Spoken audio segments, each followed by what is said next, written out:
boy. What? All right, if I won the lottery, right, Oh God. I will literally get us to actually do a legit Michael Jackson doc, and I would just have Eris sit there in this chair right there with 1,000 yards there for 5 minutes, narrating all of Michael Jackson's stuff. Actually, I will even tell That you would that. be great. I want us to make up just lies. And hold on, all the lies that we make up are nothing sexual, nothing in that border, just stupid shit that we know that Michael Jackson never did. Did you know that Michael Jackson used to play like I don't know, Super Mario Brothers every time he takes a shit, like something like that, like something random. I need Eris to We be the do one to that say for it. a whole like 15 minutes. It's like it's amazing that you sat through this long and you believed every word. What the fuck is wrong with you? Now, here is 10 minutes of our boy DJ Sue doing the moonwalk. Boom. No, why, Eris? Why is it just a 2-second loop of you doing the moonwalk, but we looped that thing for a whole 10 minutes? Oh shit, man! Jesus, I would get dumb with money, but it'd be like, so what was the budget for this? It was actually only about $1 million. Shit, that still sounds like that's too much credit. That shit sounds like that's Like, way guys, too where much. was the million spent on? You know, going to Neverland Ranch. Did y'all really go? No, we didn't. No, we didn't. Actually, That ain't Neverland Ranch. That's just a big ass house that we saw in the middle of Virginia. That ain't real. Wait a Nah, minute. Wait, D, what made you bring up Neverland Ranch? No, Were you not listening? No, my my freaking audio had cut out. No, I was saying like I was mentioning. I was like, yeah, the budget was $1 million. Dude was like, what? $1 million? That's a lot. I would Irv guy in the shit out of that, and somebody be like, so where'd the budget go? Actually, booze, a bunch of PlayStation 5s, some drugs, possibly. I don't know. A bunch of vinyl records because DJ Sue wanted to actually go old school and mix some songs. Hey, everybody's got to have a hobby. It's like, what are you talking about? It's my money. Why am I doing budgets for this? I think anytime you it's always funny when somebody wins the lottery. It's always the same 5 things. Like to me, here's the thing. Because I've seen too many athletes be broke. When you become rich, you just can't do rich nigga shit off the break. You got to ease yourself into it because eventually you're going to still want to be having like. Actually, Shannon Sharp said the best. Like when I was a player, we always used to go to Vegas every year. Every year, I take the whole family to go to Vegas. Stand-up illustrated that very succinctly. He was like, we used to go to Vegas all the time, right? After I retired, my mama, because his mom was the one that always wanted to go to Vegas. And mom was like, Shannon, when we going out to Vegas, mama, I don't play no more. I ain't getting that much money like that. I'm not playing in the NFL no more. We can't do this. He's like, Skip said, so would you tell your mom so you're not giving it to your mom? Like, yeah, I do. Her by herself. my mama give first class, all expensive paid, all that. No, my mom. Not me. No one else in my family. I mean, I'm pretty sure he's getting paid big time though. But still, but that's bullcrap though, Chris. Yeah. It's Fox Sports. Oh, Fox. My bad. I want to say no. That's bullcrap. No, that's still bullcrap. Fox Sports money compared to when you was playing in the NFL and you were an all-star. True. No, you're not making no more money. Nigga, you making $90,000 a year, $100,000 a year. You ain't making. I think he's making more than that. I think he ain't making $1 million. No, I think if anything, because Skip's not making $1 million, so I think if anything, they're both getting paid probably between $300,000 and $4 million. I think 6 because neither of them getting paid over half. You know why? Because Stephen A. Smith is the only nigga that's getting paid $1 million. Well, that's ESPN, though. But that's ESPN. But whatever. Fox Sports is loaded. Remember when Disney was trying to buy everything out? Fox was like, "Y'all can have all that. You're not touching my sports. I'm sorry. You're not touching the sports." I'm sorry. Did that stumble onto our Workentile Sports Show episode? No. We were just talking about shit. Speaking of which, fuck all that. Let's talk about a movie that makes none. None. I don't know. You know why I picked this movie? You know why I picked this movie? Because all of us is going to have the same emotion. Like, I just watched. No. D, if I'm not mistaken, didn't I bring up this movie to you? No, you didn't. I hate to be that person. I could have sworn I mentioned Nothing But Trouble. No, we were probably talking about the same song, but no. There's a story about because I credit that to another podcast I was actually listening to that actually brought up this movie. So. All right, fair enough. I want to go ahead and just throw this out there, and I'm gonna let you just let me get my shit off, and I'm gonna let you two just ramble off. So Nothing But Trouble. D, this was not it's not just a cleverly named title. Mm-hmm. The whole setup, the whole premise, everything about this movie was nothing but trouble. Everything. Also, I thought about this as I watched the film. I applaud all of the practical effects that was used in this movie. Everything about this movie just screamed practical effects, and I applauded everything. That said, so I have a question for Mr. Daniel Akroyd. Daniel Skull Vodka Akroyd. Daniel, I believe in aliens that parlayed into him making Crystal Skull Vodka. Continue. Daniel, I'm actually Canadian. And I own a farm. But my question to you, sir, is from looking at all of the effects, all the practical effects, all the sets, all the props, everything that was used in this movie. This movie came out in 1991. Was everything that was used, half of it was on the cutting room floor in the design room for when you guys were shooting Ghostbusters 1 and it just couldn't make it into the film, and the other half was used and left on the cutting room floor of Ghostbusters 2, and another section of it was used for a possible Ghostbusters 3 in the late 90s if the second movie was more successful than the first. I'm just curious, because there was a lot of stuff in here that felt like, I can see this being used in the Ghostbusters movie. It's like watching Ghostbusters without the Ghostbusters, the proton packs, or the special effects. It had that same energy because of Dan Aykroyd.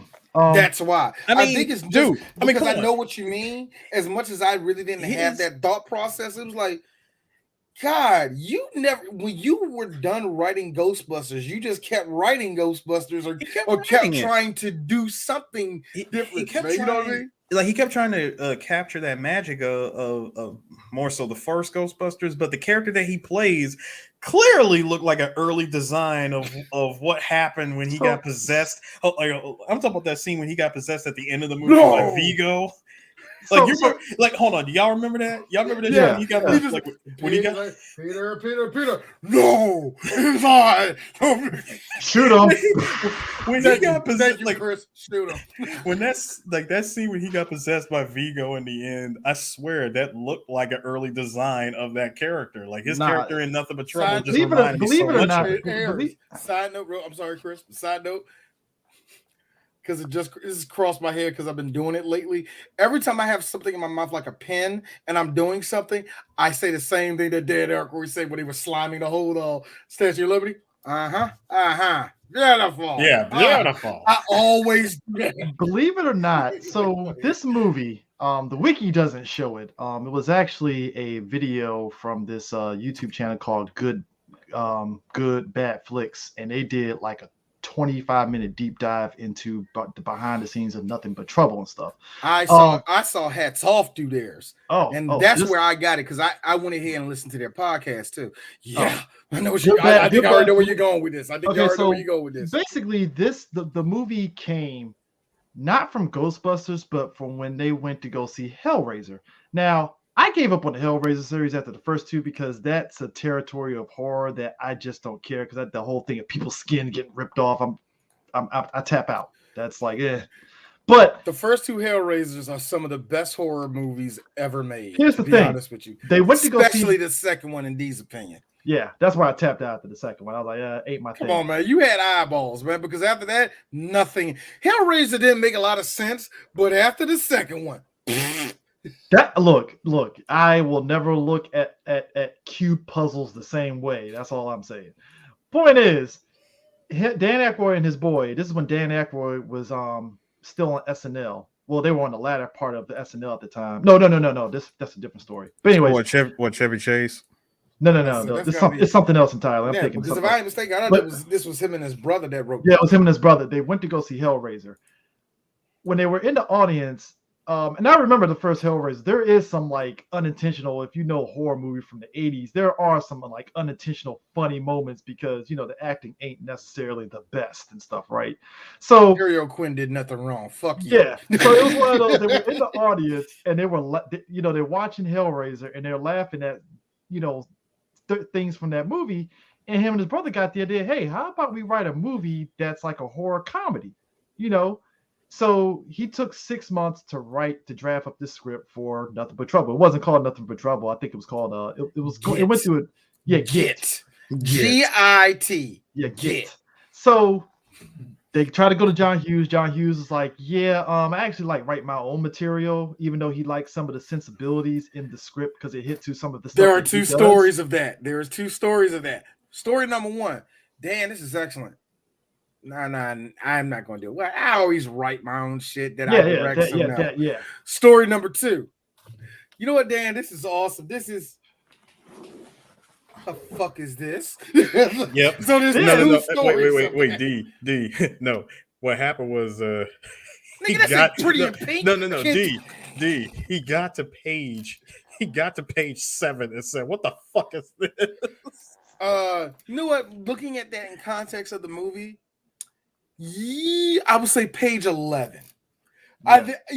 Like if Hollywood screenplays are only supposed to be about like 140 pages long, in between that, in between like a certain thing, I would say this is probably 200 pages long because come on, it's Dan Akroyd. And then after that, so I'm pretty sure Eris, like page 11. Hey yo, Dan, I ain't doing this shit. What is this? Look. There's a typo in this and everything. I ain't doing this. Then Dan turned around and went to I'm sorry, Chris. Real quick, I got to answer Gaddafi. So this is Dan Aykroyd's Norbit? Yes, it is. You know what? Considering hold on, let me answer this. Considering that they both came from SNL, yes. Yeah. So after, damn, you just cut out. He just dropped. Probably accidentally hit something. It's definitely Dan Aykroyd's Norbit. Yeah, it's ambitious as hell. It's like he was back on just a minute ago. Hold up, I'll wait before he does this and stuff. But yeah, I didn't even. Damn, that's a good thing, Norbit. Yeah, it is. Damn. And is he going to drop on? Is he dropping? Yeah. Anyways, so he left from here and he went to his boy John Landis. If you don't know John Landis was the one that directed Dan Aykroyd and John Belushi in Blues Brothers. Went to John Landis. John Landis looked at the script and was like, "Fuck no," and decided.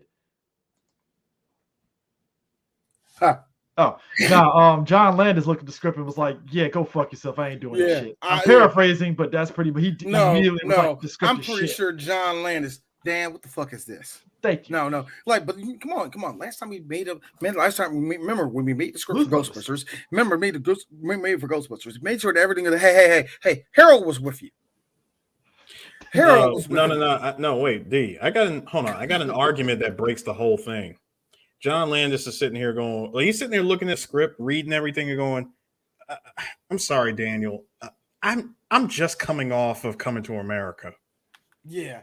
Like, so I don't need this. Like, I really have a feeling that if I were to touch this, even I can't save this. So at the time, you know what? I call bullcrap. I think he could have. I don't think he could have. So no. I ain't say he was going to be successful at it, but if there was a Landis cut of this movie, we were like, Landis made this jump better. So wait, hold on, Chris. I'm sorry. So what you're telling me is that this would have been Raul Julia as Bison. Kinda. Yeah. It would have been that. It would have been a cut like that, Yeah. where Yeah. we're putting the literally the best person on this entire project on the whole, like giving him full access. You're giving him the keys to paradise, Yep. and he takes one look at it and go, "Damn, there's a shortage of chairs here. All right, let me see what I can do." Like, what can And we you know do the for sad this? part about that is that's why they got Chevy Chase. That's why Chevy Chase was in. Chevy Chase that's the Chevy thing. Chase was supposed to be the person that's like, well, there's a shortage of chairs here, but Here's the thing. we know Chevy Chase, so he's gonna like Chevy Chase, gotta sit down somewhere. Some like Chevy, shit like that. Like Chevy, thanks for the espresso machine and a bag of shit, Chase. Well, that's the thing. See, that's the thing. So WB at the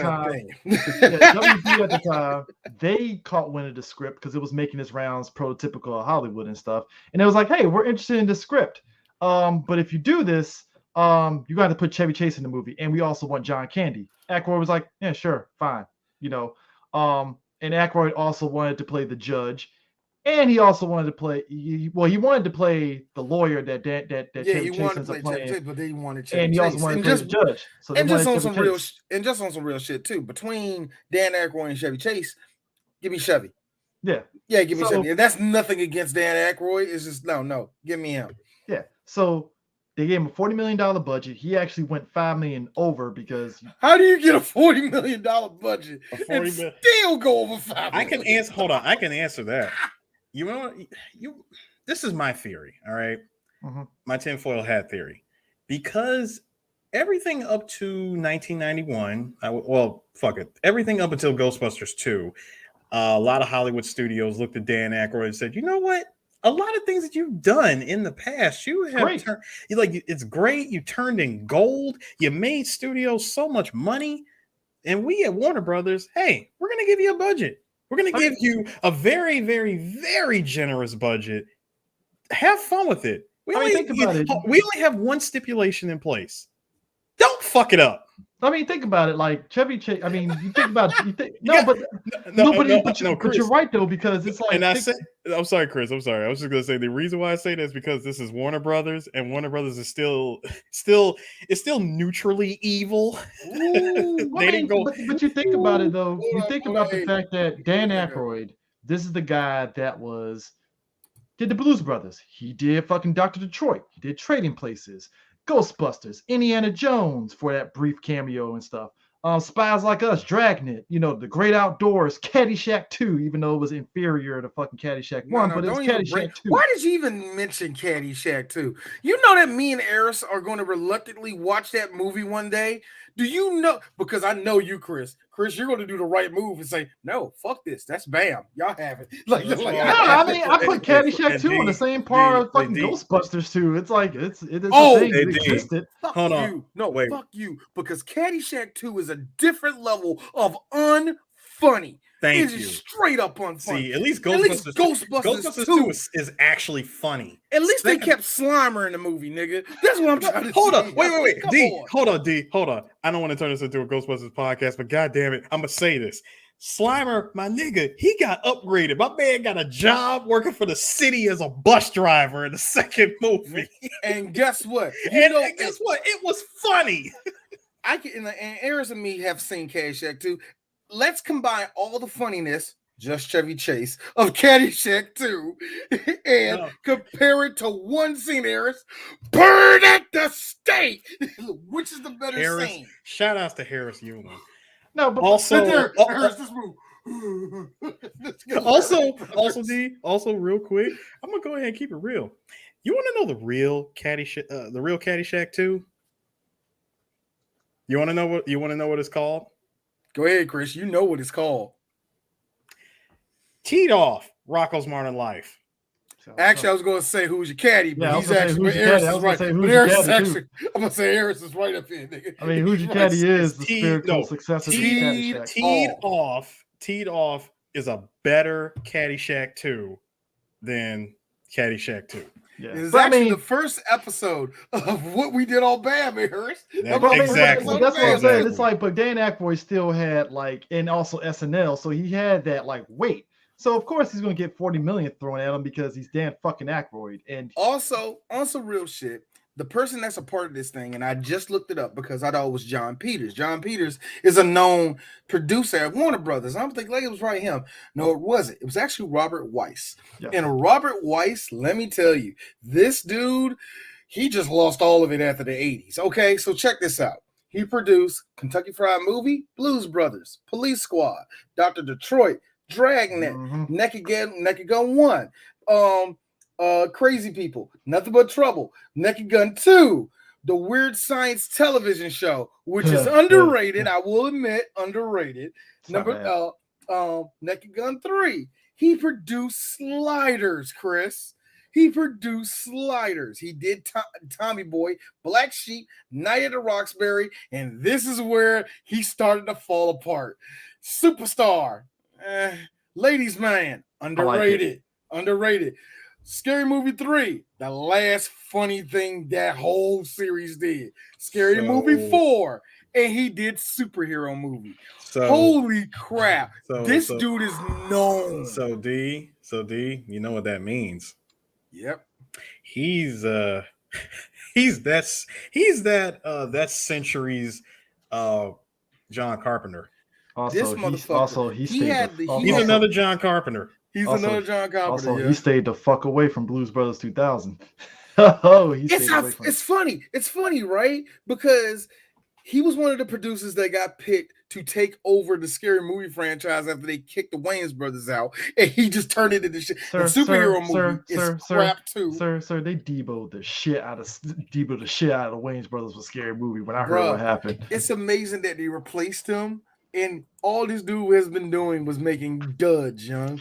But the point is, like, Ladies Man is funny, but come on, it ain't made no money. Saying it like Night at the Roxbury's, overrated. Classic. It's not that funny. It ain't that funny, but I respect its cult status. You know what I mean? I respect the status, but come on, bro. But the thing is, he got $40 million. The funny thing is, Warner Brothers asked him, "Hey, you got a director?" And considering at that time period, you gotta go through the whole process of vouching director. He's like, "Fuck it, I'll direct it." And you know how Dan Akroyd did it, gentlemen. I think I'm the best person for that job. As you know, that I will make sure that everybody stays on top. So not only is he directing it, he's directing, he's producer, he's the writer, and he's doing double duty of doing the fucking baby twins and the judge. So you're doing all that, and then both of those roles. Hold on, Chris. And both of those roles, the big baby and the judge, prosthetics. Oh, now to be fair, if you know people in the prosthetic business, they were able to make breakaway prosthetic suits to where he only had you can put those things on in an hour, which was very quick for that time because otherwise an hour back then, yes, that was quick. It was basically you put on the fucking suit, boom, boom, boom, done. Click. Now, put this on, put that on, put this on. To what Eris was pointing out about the practical effects, that's where a good chunk of the budget came. All those cars and all that, but Eris, all those cars and stuff, they found a place, I forgot which state. This guy had a farm that had a bunch of abandoned junk. Pennsylvania. That's where it was in Pennsylvania, because they did principal shooting in Pennsylvania, New Jersey, and in New York, and I think they did out in LA too. Yeah. But I think that dude was in LA. Yeah, but that dude that they found for that was in LA. I got that wrong. They filmed it on the Warner Brothers lot in Newhall, California. That's where they filmed a lot of the scenes. All the cars and stuff. This guy had a fucking big ass farmland that had nothing but abandoned junk and vehicles, and the studio was like, "All right, we want all of it." Had trucks. Got all that stuff, took it on the lot. Meanwhile, Warner Brothers, because they were too busy filming another movie, I think it was a Tom Hanks movie at the time, they were filming in New York, they didn't pay attention to all the money that Dan Akroyd was putting into this film. So they didn't pay attention to none of this shit. They just let it go. They didn't know until the dailies came out. Because remember, dailies come out. Yeah. Wait, Chris. You know what this is? This is like John Hurd getting the Plaza Hotel bill at the end of Home Alone 2. Oh, this is Freddie Got Fingered all over again because Freddie Got Fingered was the same thing. They gave money to Tom Green. Tom Green was like, "Oh, that's how much money you giving me? All right, you gonna let me do whatever the fuck I want? All right, cool." They got the bill. Aaron, Chris, you said they were dealing with another movie at Warner Brothers. I said, what were they doing in 1990? And I looked at the 1990. June 1990, Gremlins 2, the new batch. Holy shit, Warner Brothers. What the no. fuck was going on over there? No. Actually, it was a drama movie that they were filming in New York. Goodfellas. No. It was like what the fuck was the name? Because Tom Hanks is in it. God damn it, hold up real quick, because I know what it is too. Bonfire of the Vanities. Yes, Bonfire of the Vanities. They were filming that. Damn, Hamlet was in 91. Didn't know that. Yo, shit. Yeah, so Never Ending Story. Yo, Warner Brothers, what happened was sucked at that time. They found out through all the dailies. It was Never Ending Story. They found out through dailies what Dan Akroyd was doing in terms of all the production set designs and everything. They're like, damn, what the fuck, man? But at that point, it's like you gave him $40 million. He can do whatever the fuck he wants and stuff. So what are you gonna say? You gave him $40 million and your trust. Thank you. What we're trying to say is, ladies and gentlemen, Dan Akroyd eroded all of the trust he had at Warner Brothers, and this led Warner Brothers to do something that they should have done probably decades ago. Maybe we need to tell these niggas to stop. But they didn't stop. Maybe we need to tell them they didn't stop. Because here's the thing. This ties into the story of this movie. But hold on. There is no story to this movie. Also, that goes into as much, I would say more so this decade than any other decade. This goes into that's a good one, Gaddafi. Incompetency of all of Warner Brothers in the 90s, bro. It just goes into that. There's no story to this film because it's the basic outline of it is lawyer is taking his hot ass neighbor played by Demi Moore to he's not really a lawyer. Yeah, well, I thought she was a lawyer. No, she's a lawyer. Remember, he's a financial financial publisher. A financial publisher. Taking her and her two, what's the ethnicity of them? They were like they were Brazilians. Brazilian couple. And they're driving, they were driving down to, was it up to New York? No, they were supposed to be driving to Atlantic City. Yeah, driving to Atlantic City, New Jersey, which I've driven through New Jersey. Ain't nothing to write home about, to be honest. It's Jersey. What do you want? But anyways, so they're driving through there. And again, this is coming from Dan Akroyd's experience of driving from Canada to SNL. And he drove through some little small town in upstate New York, speeding. And same scenario of this movie, driving to this little podunk house and going through Kangaroo Court.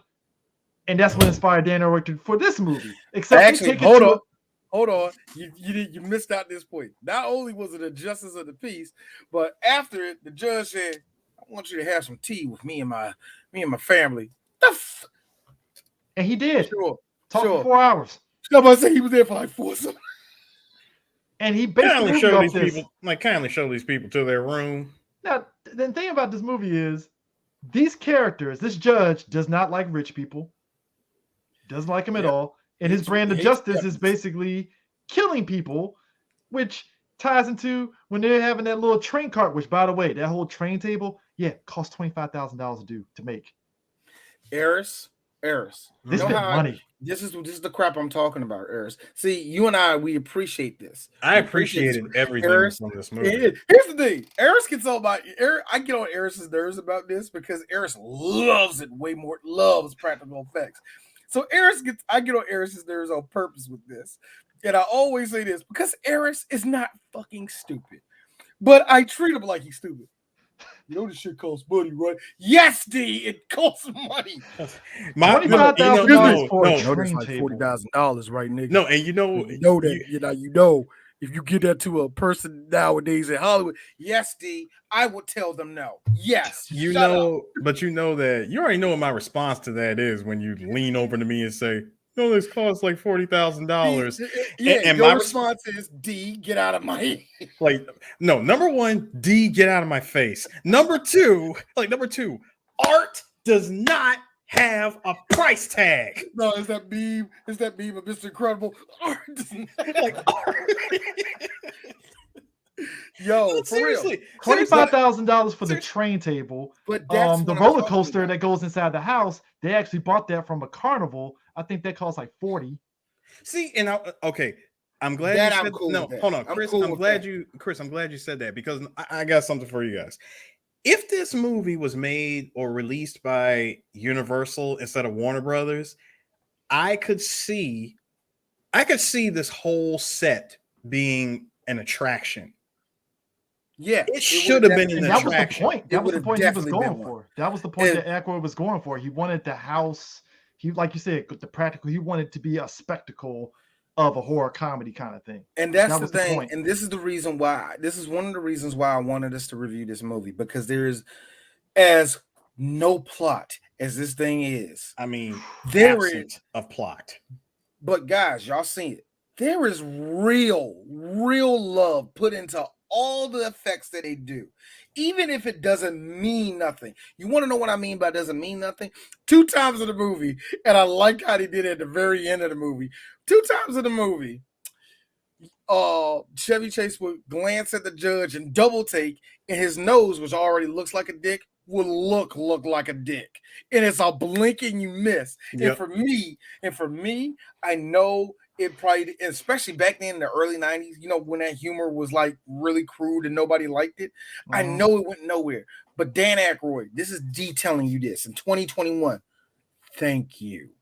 That was a joke I fully laughed at, because when you saw Chevy look down and looked up like, what the fuck? And you just see that dick nose and he's just smiling. I'm like, the fuck? And then at the end of the movie, I'm like, there's the dick. There's the dick. That freaking extreme close up at the end talking about, gonna go visit my son-in-law. He lives up in New York City. And then we get the Looney Tunes. Chevy Chase runs. Hold on, leaves a body print on the wall talking about, no, you won't. That was actually funny. No, you won't. That being said, now you're probably saying that was stupid. Yes, it was stupid.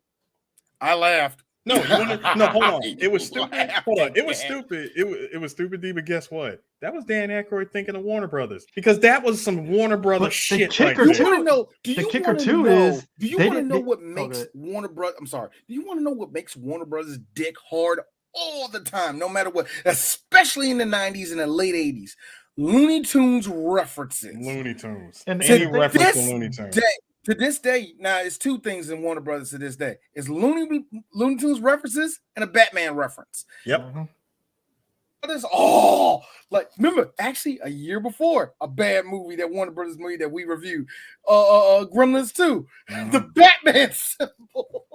Well, I mean, I think also too, it was because also they couldn't structure a good ending for the movie. They were going back and forth, and that's what they came up with. Christopher.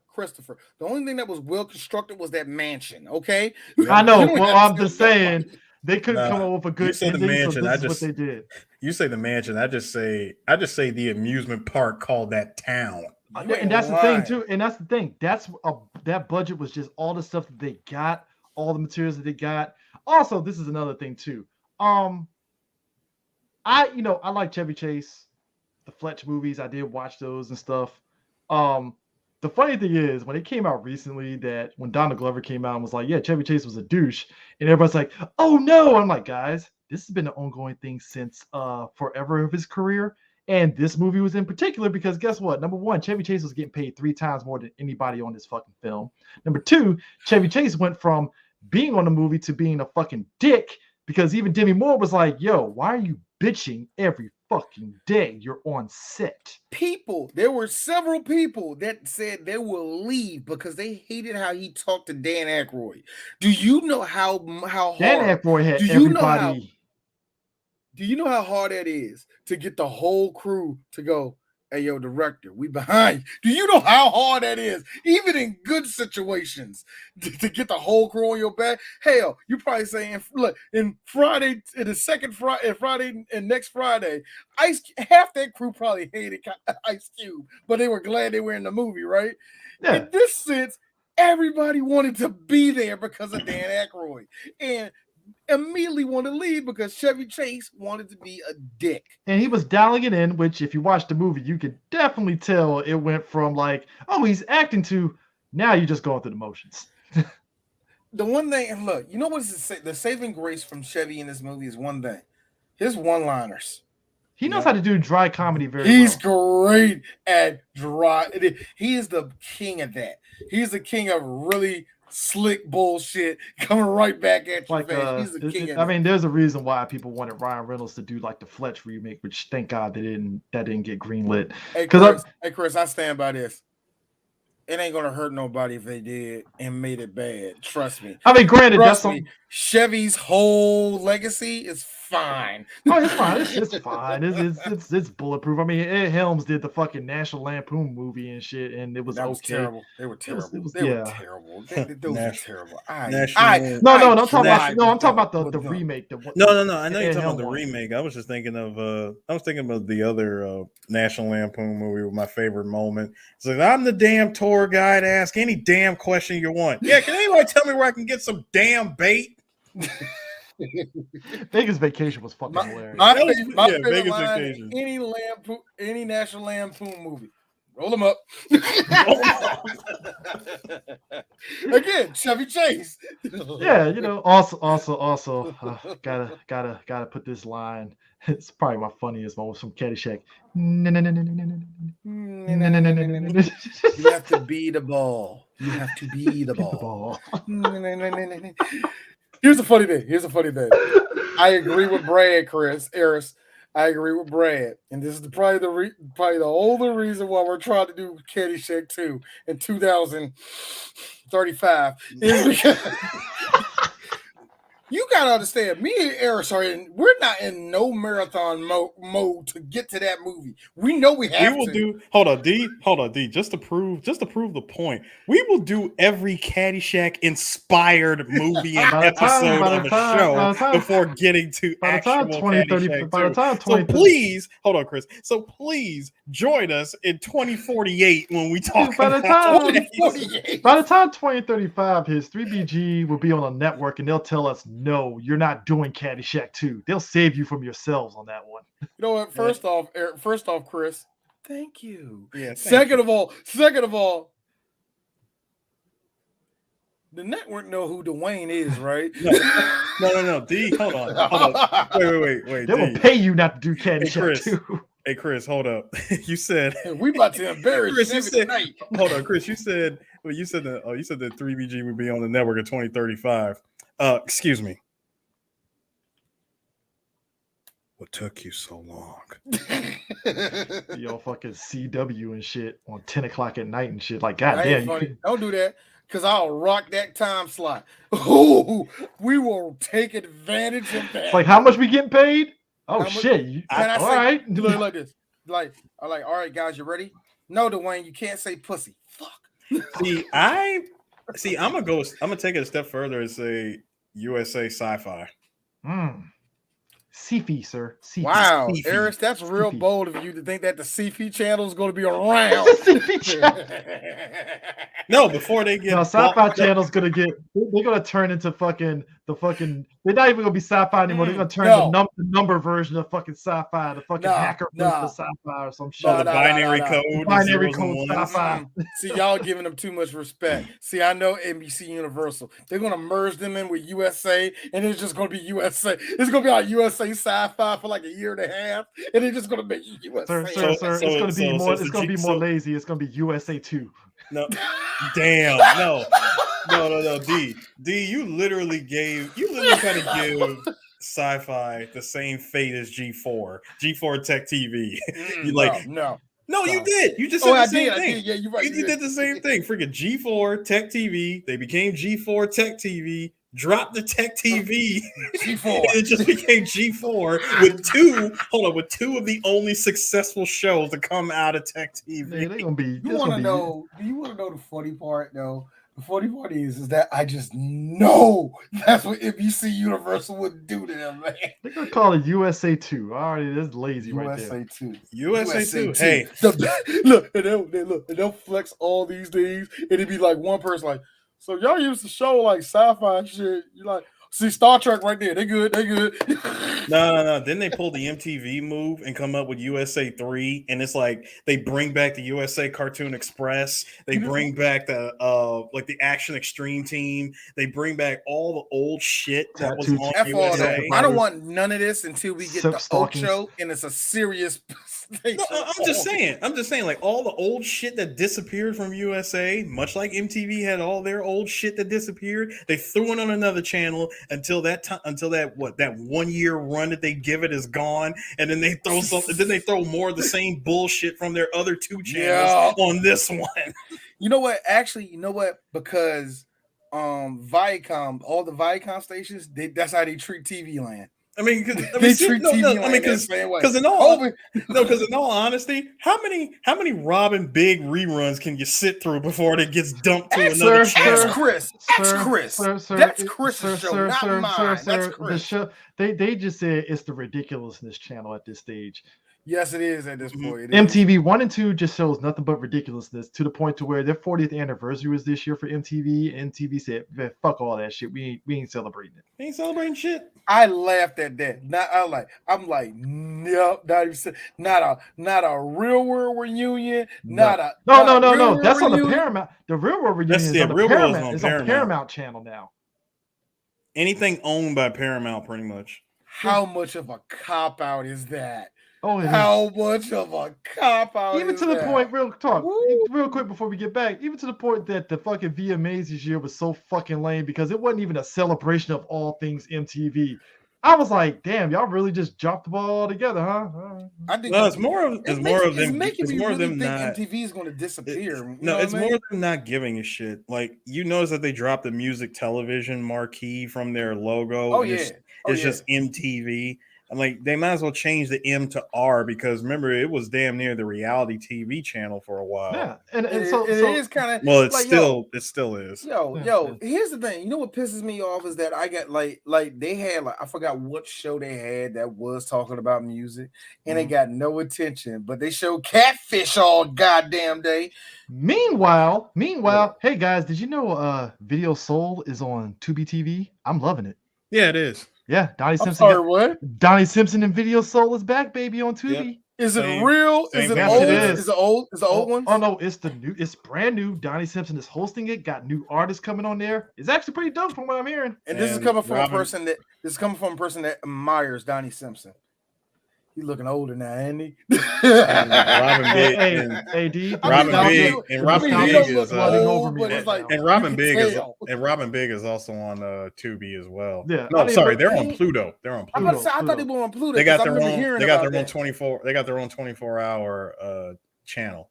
But so real talk, Harris. I swear to God, I'm fine with Pluto. I actually think Pluto's all right. But I'm a motherfucking ride if they ever take off MST3K. They take that off a Riff Trap channel. I'm done. I'm burning crap. So getting back to that. So besides Chevy Chase, everybody else on the cast were fun to be around. Like John Candy, he was enjoying every. Let me say something about John Candy. John Candy being the mute granddaughter of being the mute granddaughter. I don't know what it is. I think it was his facial expressions where I liked it so much because I know John was having fun. You could see it on his face that he loved it. Like he's like, "You want to put me in drag? Perfect." No. That doesn't make my highlights good enough. You can tell that John. It's kind of like apparently like when he got on set when they first put him in that outfit as the granddaughter and stuff. He was getting apparently like everybody. That was working on this film was giving him the old Tex Avery wolf howls and stuff. And he's like, "Oh, the things I do for $1 million." But I mean, here's the thing. Look. But it's kind of funny. I think when you look at that little setup, we gave you this Dan Akroyd, we gave you John Candy, and we gave you Chevy Chase. And Demi Moore. On some real ish, that should work. That should work. Also, and you know where Warner Brothers was coming. And you're getting Demi Moore coming off of Ghost. Yeah. Wow. She was coming off that. Coming off Ghost. So the fact that they were able to get her coming off of that ups the movie's value a little bit now. So it's like, oh shit. All right, cool. And Demi Moore, everybody said Demi Moore loved doing it despite having her crawling around on the dirt and all that stuff. She enjoyed being on there. Demi Moore, this is just these God, we're not really going to talk about Demi because we just don't. This is the only era. This is the era of Demi I like before 1995. That's what I like. Before G.I. Jane? No, before Striptease.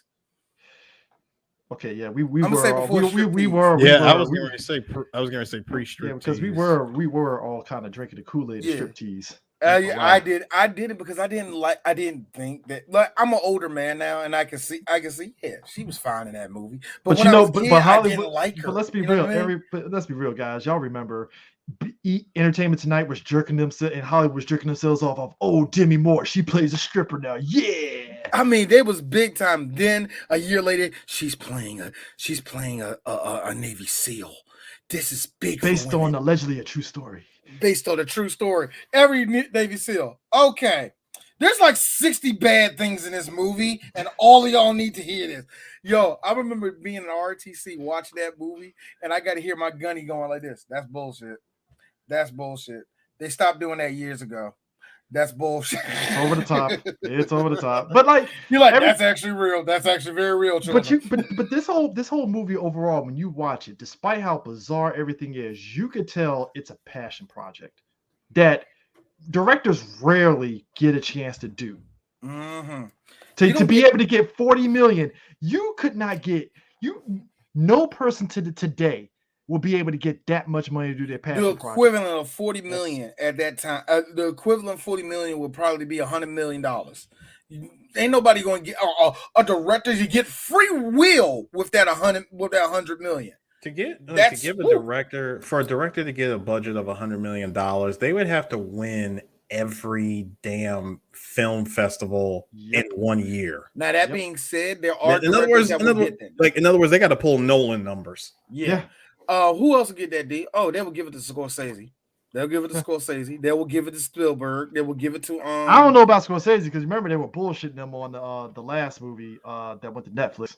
Oh yeah, that's because it was a whole little thing with that. Oh, what, The Irishman? Yeah, that was a whole thing with that though. You know, because remember, he was trying to do shit that any studio were like, nigga, we ain't doing that. You know, so but still, you know what I'm saying? I'm just saying, like, there are certain directors that I need this much. Well, yes, you will get that, Mr. Scorsese.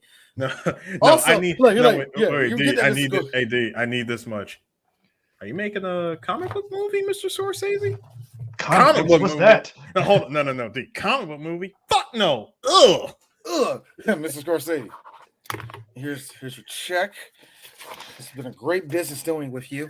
Now, make sure, listen to me, make sure you say nigger at least twice in that movie. We have a ding here in Warner Brothers. Sitting up there saying, Marvel. I'm like, nigga, you made the Italian Cinematic Universe movie. What the fuck we talking about here, dog? Thank you. Hey, Chris. Hey, Eris, don't get Chris to talking because Chris is going to sit up here and start saying blat. This is the only thing I have against anybody talking about Scorsese because of that situation. Y'all get real. I was about to kick Task in the fucking face because he was getting blasphemous. He never made a good movie. Dog, shut up. That's a stretch, dog. Don't do that. Don't do that. Task and all of his buddies were doing that. Oh, yeah, Task. Wait a minute. Wait. Hold on. Stop everything before we get back to this movie. Stop. You're trying to tell me that he said Scorsese never directed or made anything good. You're trying to tell me that the guy, hold on, D. Bunch of people on Twitter was coming out of pocket. Hold on. No, because I really feel this way because I've actually been to the Hoyt Schermerhorn station in Brooklyn. You're telling me that the guy who directed Bad hasn't done anything, has never made anything good. You heard him. You heard a Taxi Driver, Raging Bull, Color of Money. No, the best one was people were doing this crap, Eris. This crap, Chris. The last good movie he made was Color of Money. Everything he made after that was just pure violence. It was like, dude, Martin didn't like Iron Man 2. Let it go.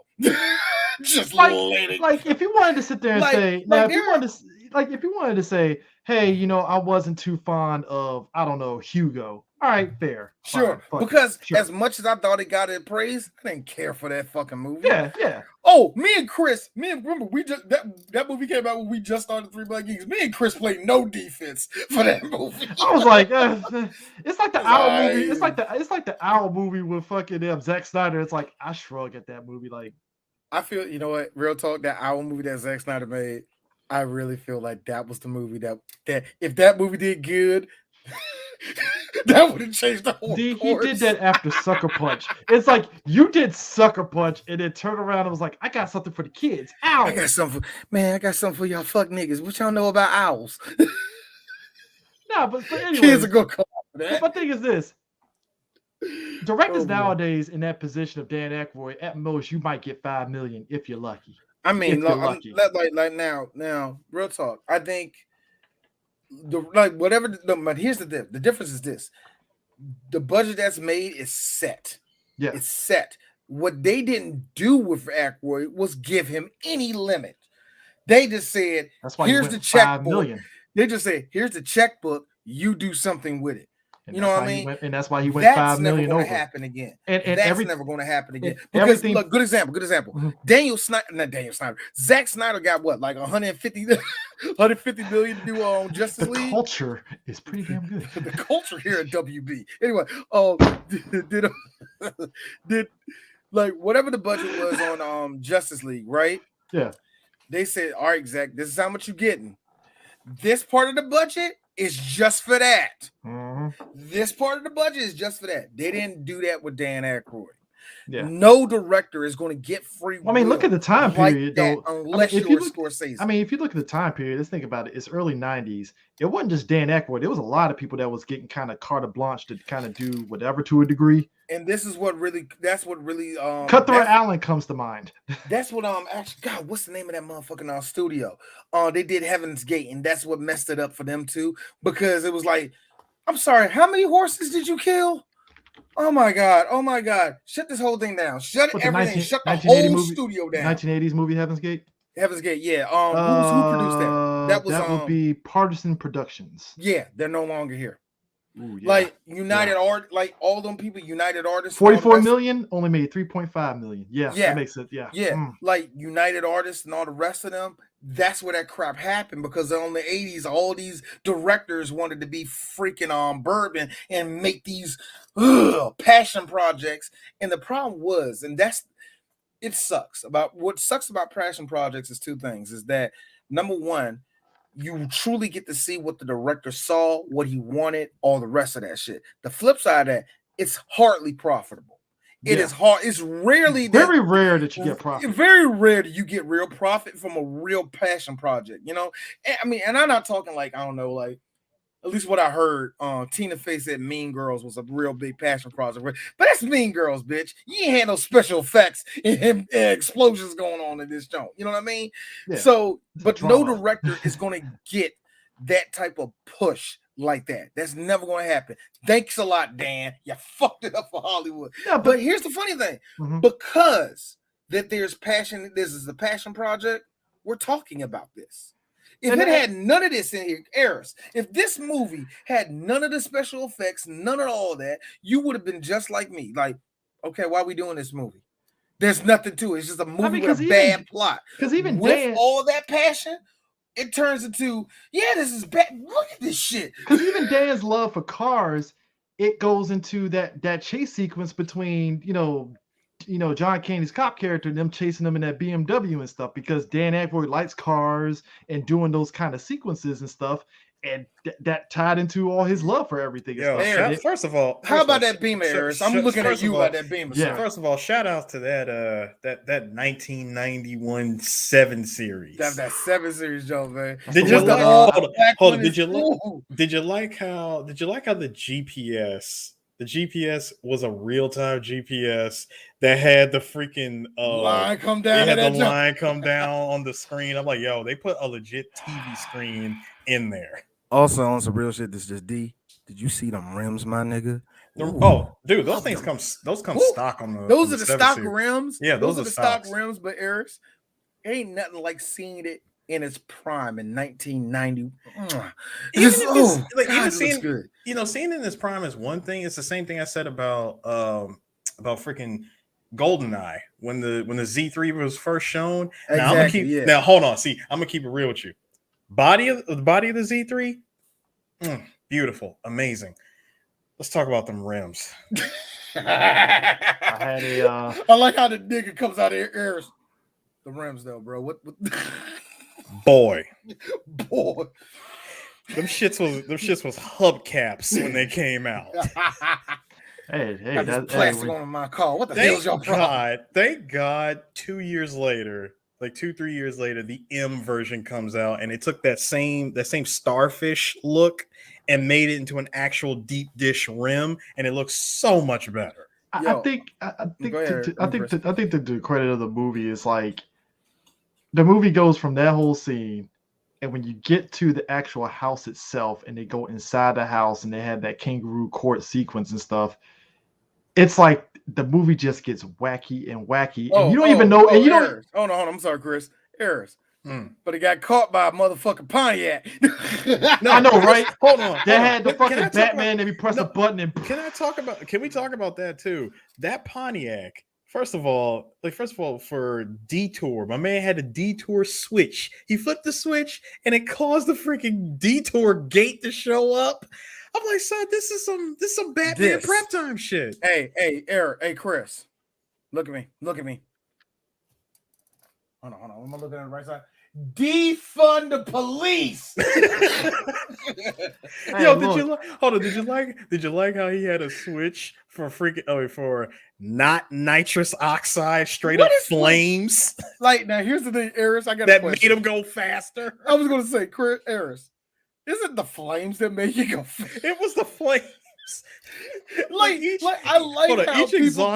Each exhaust pipe came with like an additional 25 horsepower. I like how people think if it's flames, that means it's like a jet engine for something. I'm kind of like, you know what? As ridiculous as the Fast series has gotten, I appreciate that over the course of the movies they dispelled. Like, you remember the first Fast and Furious movies and stuff when Brian turned the nods and had the flames coming out the back of his fucking Eclipse and stuff, right? I appreciate they got away from that shit and actually had it like Vin Diesel's character describes, like you're just putting oxygen into the engine. So we're not going to do the flames. You can do your Nas shit, but your car does go fast. We're just going to do away with the flames. That's ridiculous. You know the sad thing, but physics, but the physics. Yeah, I know, right? The sad thing about those movies, by the way, is again, as you said, the ridiculousness of all that shit. Number one, that scene with Dom's Charger doing the freaking wheelie and burnout at the same time, impossible.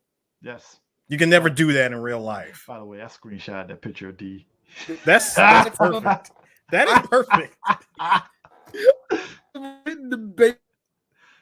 Uh-oh. D, you're cutting it out. D's getting Thanos snapped right now. Like, it's like, guys, I don't feel so good. Mr. Stark, I don't feel so well. I don't want to go. I don't want to go. I'm sorry. You know what? I will say this much. I think my thing with this film, with that whole sequence is that was something that when I was driving cross country, there are small towns like that you drive through that does have that one sheriff in town and stuff. And that's always one of those things you fear. Yeah, hell, even where you're at, if you drive the back roads going towards Fredericksburg, there's some small towns between Manassas and Fredericksburg on them back roads where I'm like, some country bumpkin cop gonna come up out of nowhere and pop it with a ticket. You're gonna get hit with that.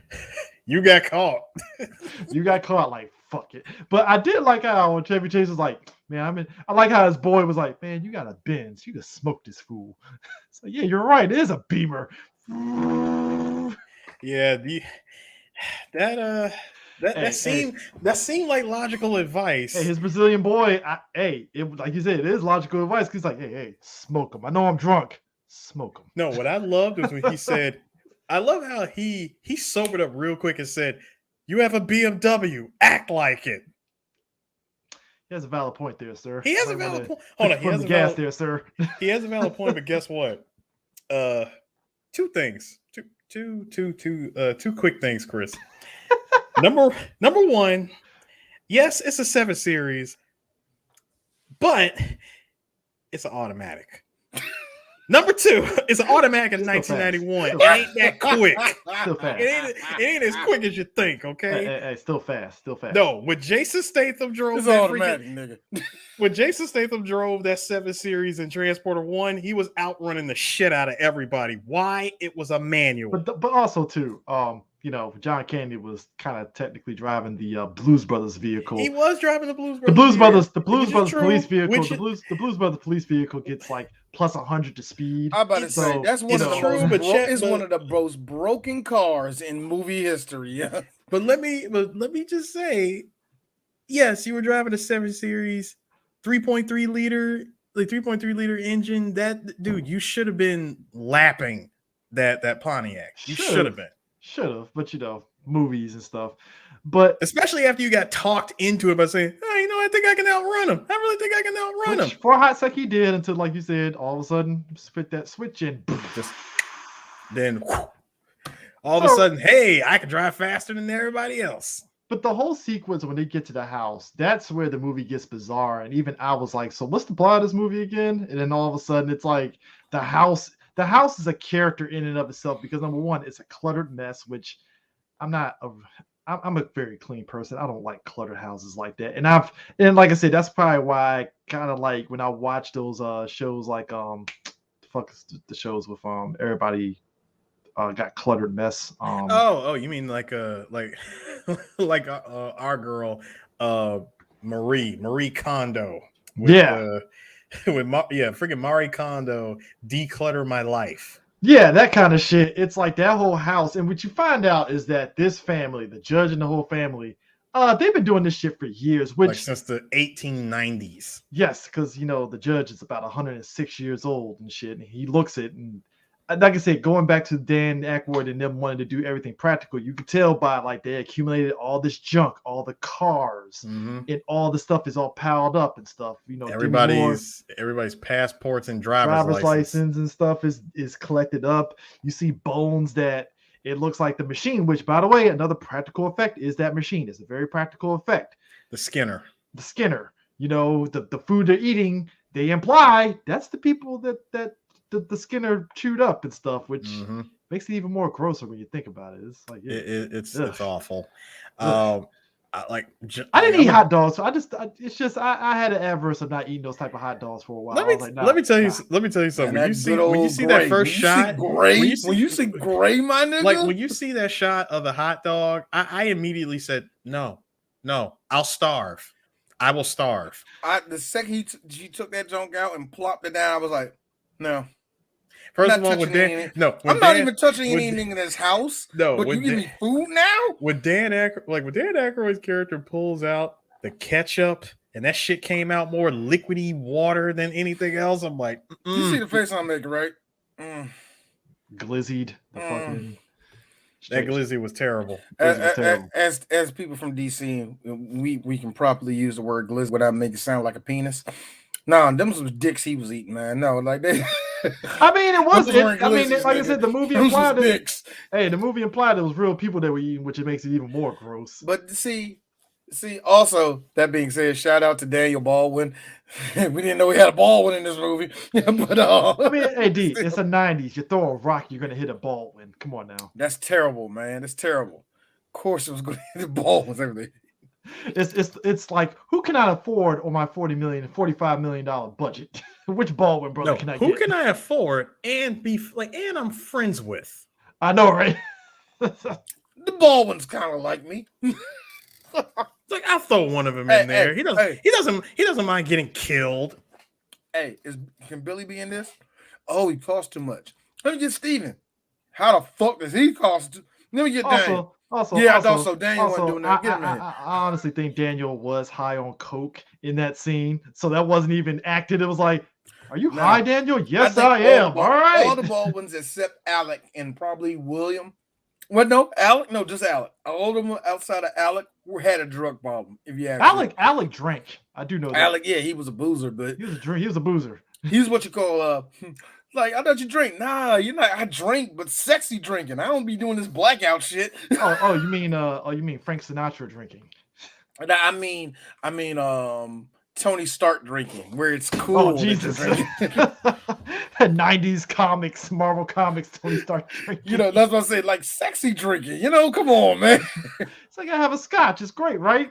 Come on, man. That's your fifth scotch at 9 a.m. this morning, Mr. Stark. You're like this. Come on, man. We all had a beer early in the morning. Tony. Which beer is that? 10. What time is it? It's just 9 o'clock. No, D. You know, it's 9 in the morning. Hey, D. You know, in Alex's case, it was it probably went something like this. Like, Alec, what are you doing? It's 9:30. It's 9:30 in the morning. It's my second glass. Oh, that was him. That was him. As soon as he stepped foot on the SNL in the writers' room and shit. Like, Alec, what are you doing? It's whiskey. What are you talking about? I can't drink while I'm writing. It's like, why are you drinking? Like, why are you drinking at 9:30 morning? But my man says my second. He's like, it's my second one. He just pulls out. He pulls out the freaking jug.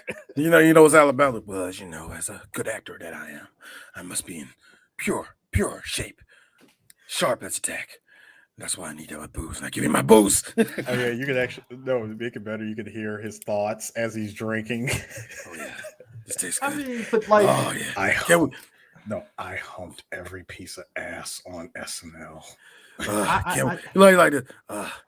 Can't wait to tell the world that time me and Kim Basinger killed a whole bunch of midgets in a car. I just find it funny even more. Dan Akroyd had music connections, which I get because Blues Brothers, and he got Digital Underground. Here's the sick part about this story. Dan personally picked them out of all the hip hop groups that he was interested in. He was like, Digital Underground, they're good. I'm sorry, like Dan, you knew him like that? Like, I guess he liked Do What You Like. All right. He liked it. I really like that. I won't sugarcoat it.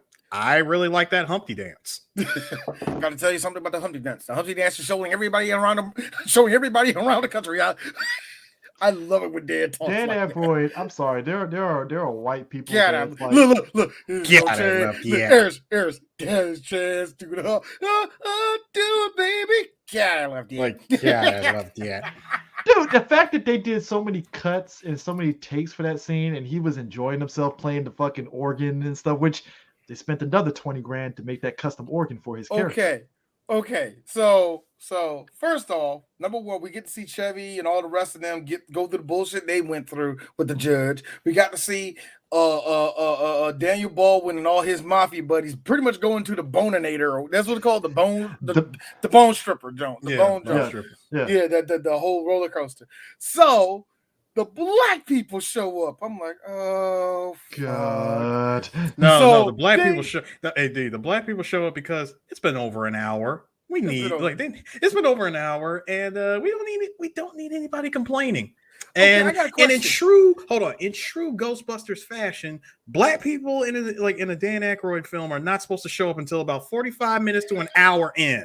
Can be fair though. Can be fair to something. Don't be mad because it's the truth. I feel because the first person I thought was Bobby Brown and Gumby. That's why I started. Again, he didn't show up until over an hour. No, but there's something else I have to say. And maybe just because it just depends on who you're around.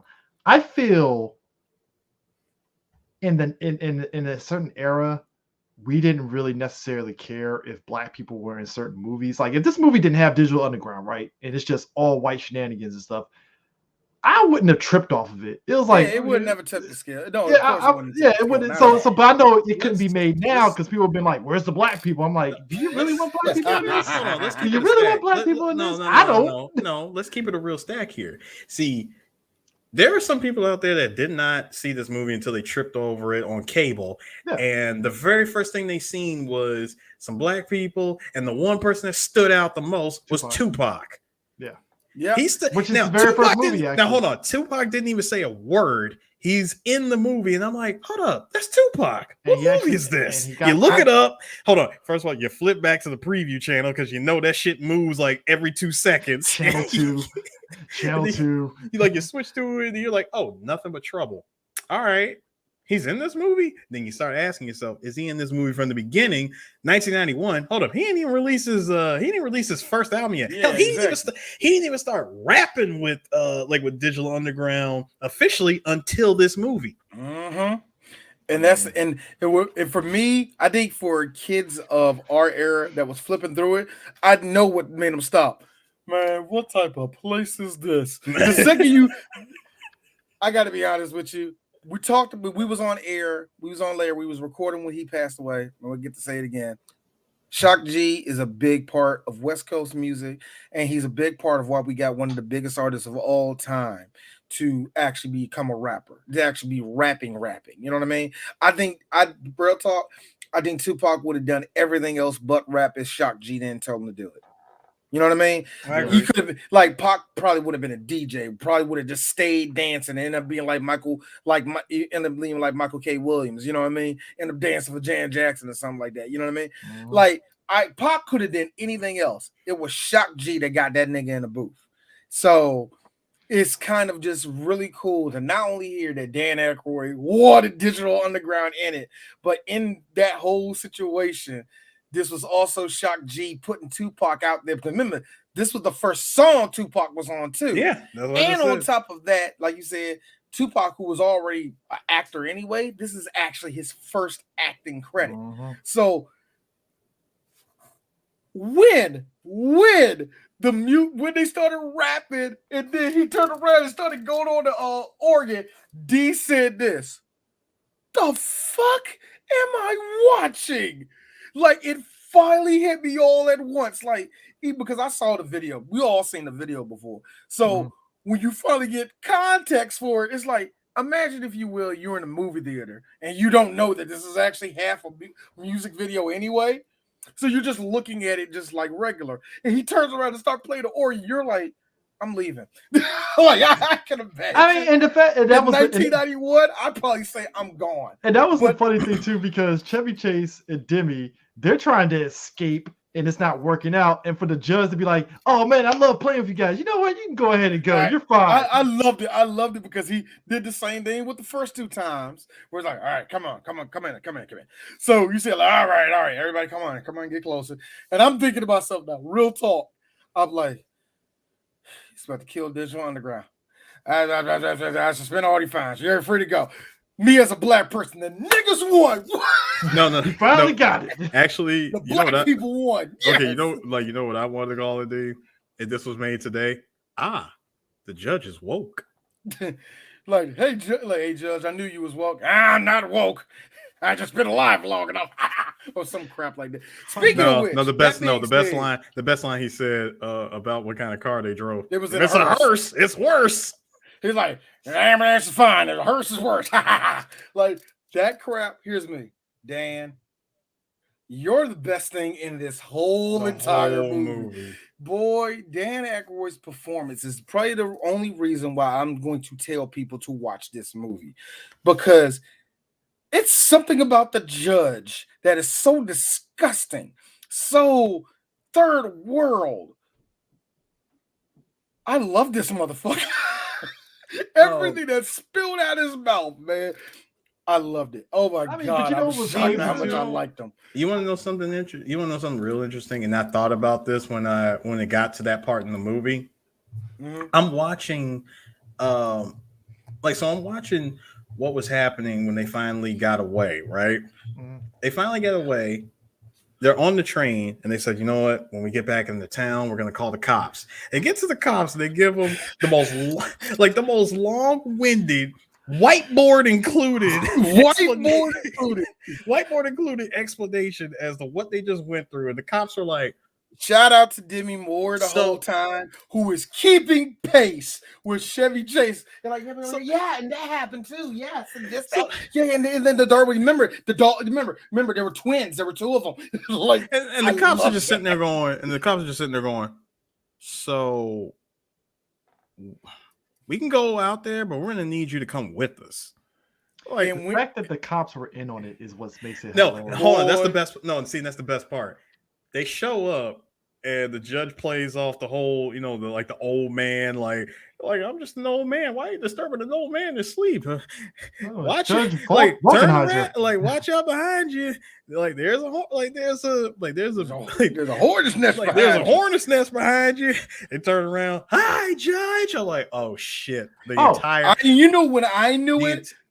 You know what I doing? The second Bill Murray's brother showed up, I think you should go on up there. Oh yeah, Brian. Was it Brian Murphy? But something like I think it's Brian. I forgot his name, but yeah. But the second I saw Bill Murray's brother, I'm like, hey, Captain, because D loves Flapjack. Hey, Captain Knuckles.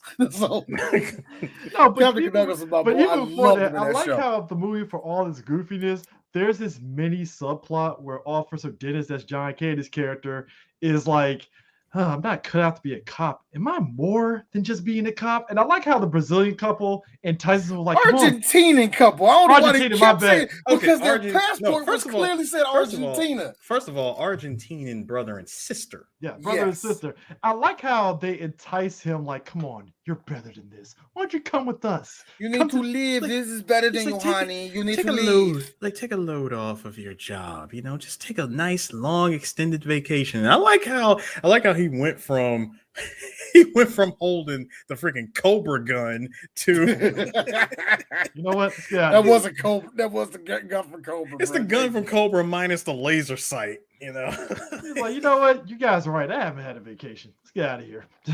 Taylor and shout out to Taylor Negron. You've seen this motherfucker all through the 80s and 90s. He looks very foreign. He always looked like he could play a Spaniard, maybe a South American, maybe an Italian, but whatever. He was one of the guys that was out. Anyway, not only a good character actor, he was also one of the guys that was openly gay. Everybody loved him. He passed away not too long ago. Mm-hmm. I wanted to mention that part where the whole, like, where the cops were in on the whole thing. This reminded me of an episode that I believe this movie was the inspiration for. Now, I watched Duckman out of all three of us, and D, you probably remember this episode. You remember the episode when Duckman and his family went to, like, they were driving, they went out of town, they got lost somewhere, and they come across a cop, much like John Candy, and the first thing that he asked them was, "You folks lost?" Mm-hmm. That line. And then they get sent to this place called Coopville. Now, the judge turned out to be King Chicken's dad. Oh yeah, I remember that episode. Yeah, they got this whole episode off. They got it. They got it from this like movie. Loosely based on this movie. Where everybody in the entire town, where everybody, and here's the best part. They thought that they what was it? They tried to pull in an out of state. Yeah, they tried to pull in like an out of county official or whatever to try to preside over the court proceedings, right? They pull in King Chicken's dad, and King Chicken's dad came from Bixby, which was literally the town next door. And both sides were siding with him anyway.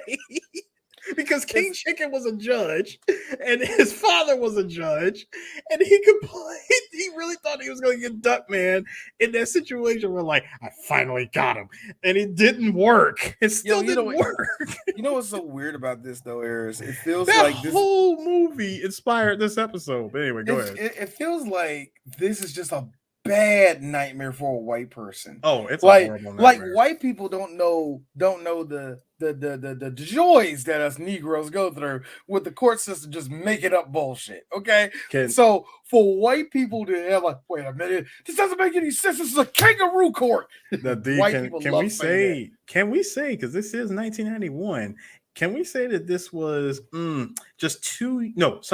this was 2 more years of yuppies in peril? Yes, it was, and that's what a lot of the critics said this movie was. It was another yuppie horror movie because there was a lot of them coming out in the 90s where yuppies just got body slammed by life. So, like I'm talking about the this is like the last remnants of the 80s yuppie in peril. Yeah, they started to taper off by like 93. I remember Beetlejuice was like that. Mm-hmm. Beetlejuice was one of those movies where it was yuppies getting their asses handed to them by the supernatural. Basically, it's one of those weird things where if a Zoomer were to make fun of a Boomer getting their ass kicked, it'll be on the same type of vein where they can't do certain things like I don't know, use the internet or some bullshit. I don't know, something that's getting taken away from it. They can't even deal with it no more, man. I think that's where it came from. Oh, look, Chris is still gone. I know, right? I know why he's gone, Eris. Let's talk about something that only interests you and me. Now, the episode of Duckman that I was thinking that this actually was based off, no bullshit, because Duckman did go through my mind too. But it was the ghost episode. Now you remember the ghost episode? Yeah, the ghost episode. The ghost episode where Homer made a guest appearance in the end. It was probably the mansion or something, but something kind of reminded me of that one. But now that you mentioned it, that was the episode I was thinking of. Yeah, the court proceeding. For whatever reason, I was thinking of that episode, man. You can definitely tell that that this show got a good portion of its humor from this movie. And you know, it's like this whole movie is already like an armpit under the armpit of people knowing it. You know, nobody knows this movie like that. So I think you can get away with shit like that, man. Look at him. He's all back, healthy, probably pissed himself. I had to take a piss, but I didn't piss myself. Hey, took a Chris, like, I made it to the bathroom. I made it. Made it to the bathroom, washed my hands and everything, you know. That's what you got to do. Good. Sniff your finger. Anyway. Nigga, I ain't asked you to do it. Smells like Dow soap. Right. No, Chris. No, Chris, you did it wrong. You should have looked dead and like, your mom smell good tonight, nigga. You should. I ain't that much of a predator. No, Chris, you should have just said, smells like victory. Victory to me. That bitch needs to wash herself. Anyway. I remember a dude did that to me the first time. He stuck a finger in my face. Like, that joke stay, man. There's a girl. That girl's pussy smell like fish. That ain't a good thing, dog. Fuck out of here. Bad, dog. You do something like that, bro. Nigga, that is straight flounder and trout. Get the fuck out of my face. It's like, man, that don't make no sense. Like Tyrone, like, man, I don't want to do it. You were a girl, let me smell. See, that smells like a pussy. God, you know what? Straight mackerel. You know, it get like God. I find it funny too that bad tilapia. When you were before you had to switch off. Stingray's gone bad. Go ahead, Chris. We were switching off. I was talking about like Jersey is the perfect place to set this movie in because I've driven through Jersey. It's a shithole. No offense to anybody that lives in Jersey. It's a shithole, Chris. They know it's a shithole. They should know it's a shithole.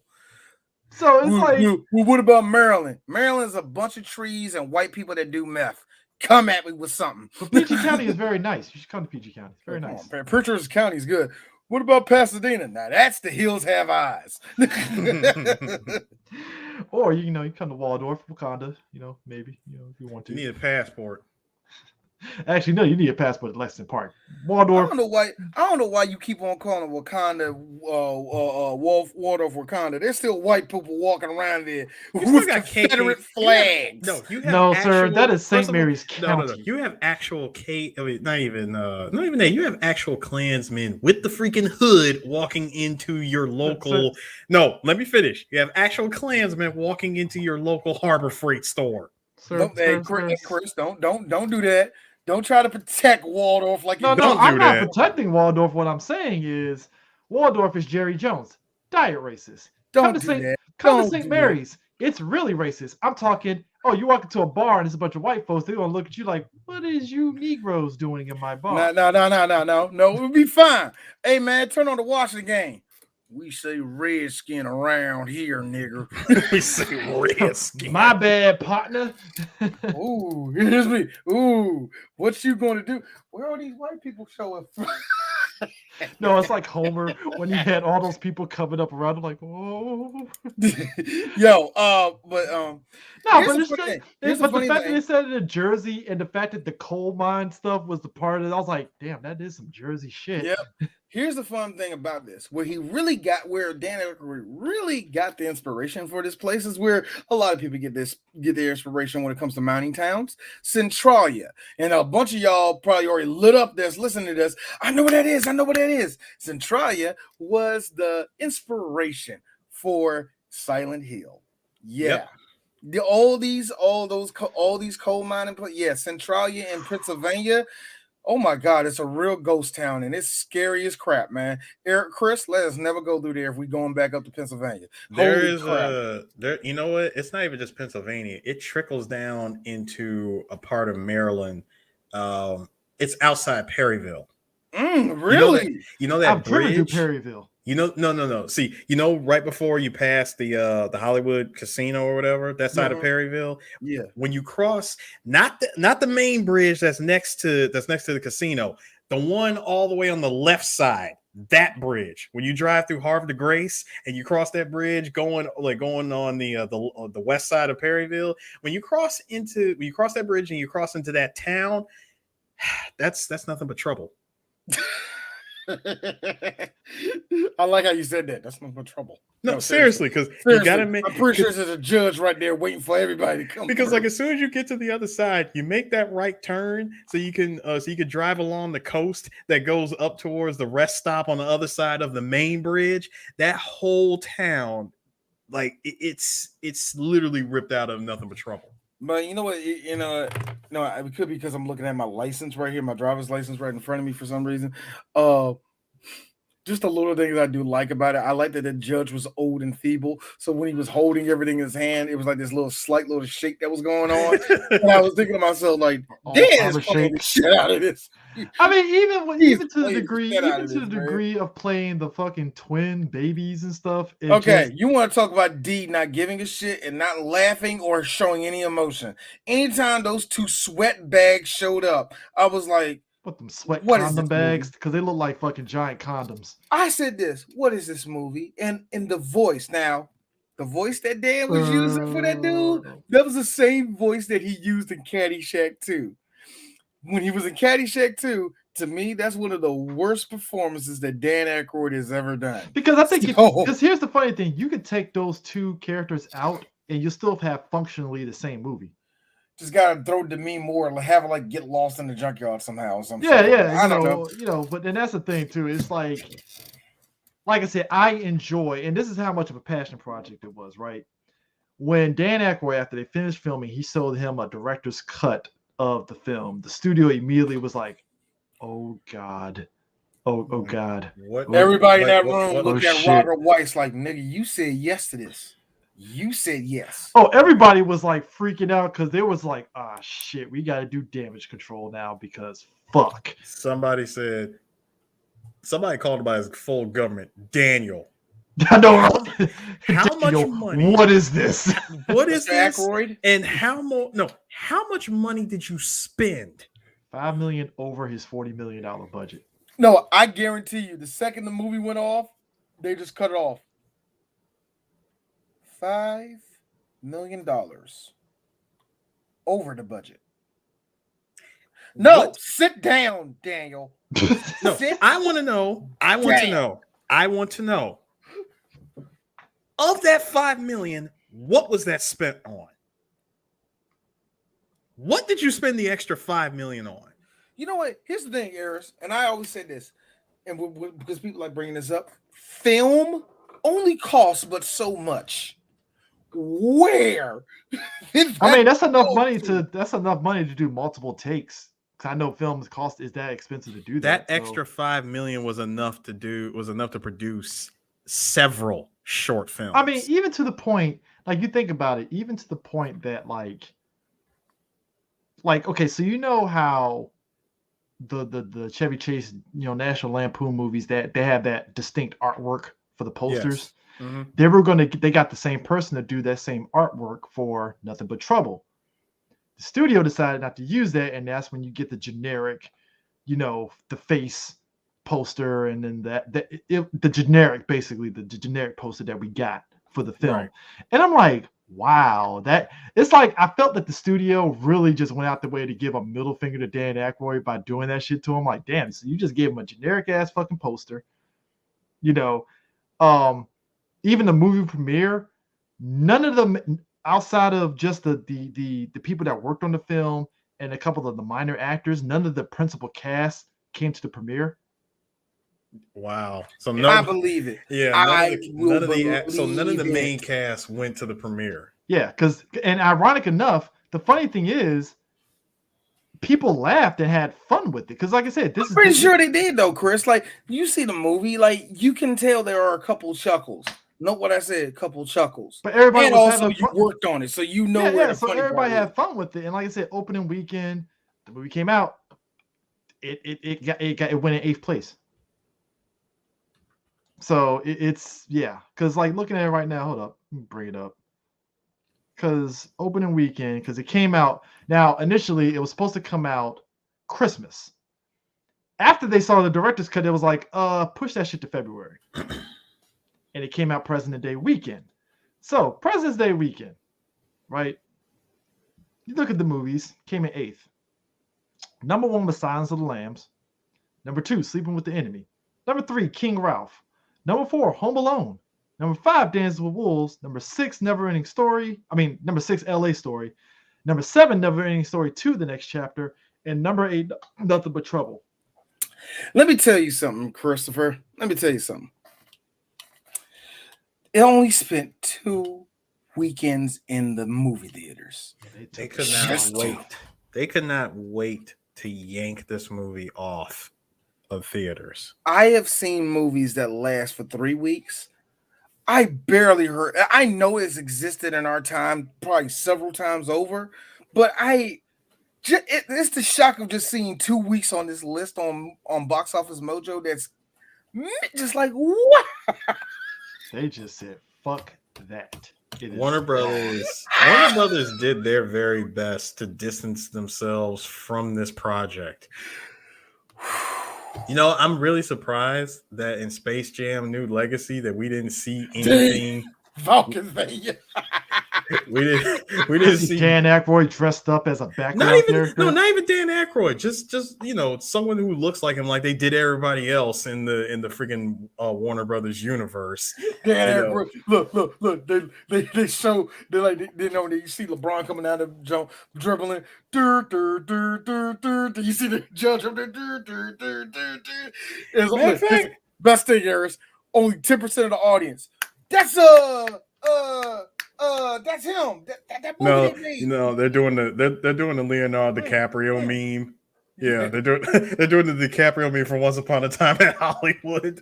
Drink in hand. I had to blackify that, John. You know how black people we do. Yes.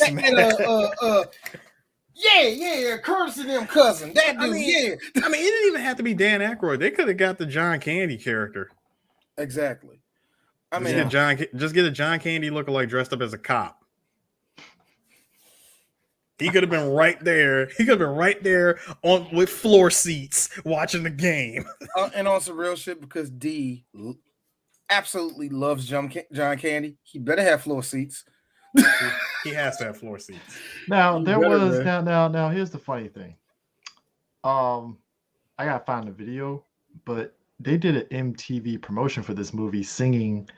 I guess basically they were kind of like singing the lyrics to the song, singing the film's title to the tune of the Ghostbusters theme, and I'm like, are you kidding me? Are you kidding me? Nothing but trouble. That's why I said that. See that right there? That is pure 90s. That is pure 90s right there. This is why I still say that watching this movie, it just feels like this felt like a pitch. Even though it went $5 million over the actual budget, it felt like a pitch for Ghostbusters 3 if Ghostbusters 2 was more successful than the first. But, here's the thing though, Eris. Even if you, like you say, now note, I'm just going to make a note that you saw that without even hearing about that ad existing. You know what I mean? Yeah, I did. And here's the funny, and that's how people think. I just always hated when they did this a lot during the 90s, where they would say, hey, that person was on this movie. Let's remind people of that movie so they can see this new movie. To me, how does that work? Advertisers, I don't does know that either. really actually work? Because I know there's a sucker for everything. You know what I'm saying? Yeah, of course you want to get some people on that, but does it really work? Does that really work? back in the day before IMDb, yeah, probably. So I mean, again, if the movie that they were trying to go after was more successful than its original, I could see this pitch having some merit to make a third movie in the 90s. They could have made that third movie in the 90s, and they never did. We never got that actual sequel. To this day, there has never been a proper Ghostbusters 3. You can count the no, I know what you're thinking, D. No, you can count the Ghostbusters video game that came out in 2008. That's as close as I get. That's the closest you're gonna get to. I will actually give you points on that, but it's as close. It's the closest thing you can get to an actual sequel with the original cast. Before Raimi's passed away. Yeah. The crazy part is that he was trying to get Chris Farley to play one of the Bobo twins. God, 91 Chris Farley. So that had to be that had to be Chris Farley when he first got scouted by SNL. But that's the thing. Oh, wow. He did technically start SNL, but the problem was because of SNL schedule, they wouldn't let Dan Aykroyd use him because of the scheduling for SNL. So they couldn't because he was under contract on SNL, and I'm pretty sure SNL had him under contract to where he couldn't do movies while he was under contract with them. So it was like, yeah, you can't use him. True, because some people on SNL have that. Now it's kind of funny though you say that. Now we always say that SNL people are always together. Well, Robert Weiss, he did that for SNL all the way up until what was that last one, Ladies Man, where he will always produce the Saturday Night Live person out there. That all pretty much stopped when by the time Will Ferrell's class came up. You know what I mean? Notice they kind of started breaking away from that, and all the stars that were on Saturday Night Live, they're strong enough to make their own. They don't need to be in that little umbrella like a lot of the guys in the 90s did. Now, that being said, little do we know that the umbrella was actually Adam Sandler. A lot of us just didn't know that. But then again, Dan Aykroyd and Chevy Chase was a part of that little umbrella. That's why they always had Bill Murray. That's why they always had Chevy Chase. That's always sometimes you see John Lovett show up and stuff like that. So yeah, it's all a part of what class you came out of when it comes to SNL. Also, Jeff Goldblum apparently auditioned for the role that Chevy Chase plays.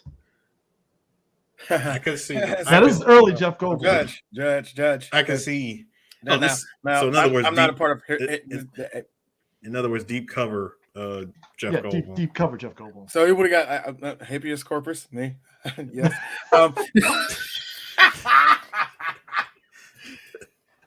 Now I want to see him in the movie. Great. Now I want him in the movie. This hot dog is very gray. No, right there. You want a hot dog? Actually, it's not kosher. God, I don't want to watch this movie. No, it's not. It's not kosher at all. Actually, this hot dog actually did come from a Jewish person. Well, there it is. That would have been great. See what Eris just did. Eris, how did you pitch a great line in a movie that never existed? Oh my God, that would have been a great line. Like, no, it's not kosher. Well, actually, it's a Jew. And right there is just like just. Actually, I don't think you do just where there it is. You just show horrified Jeff Goldblum with the big old. I could hear how horrified he is too. Like, what? No,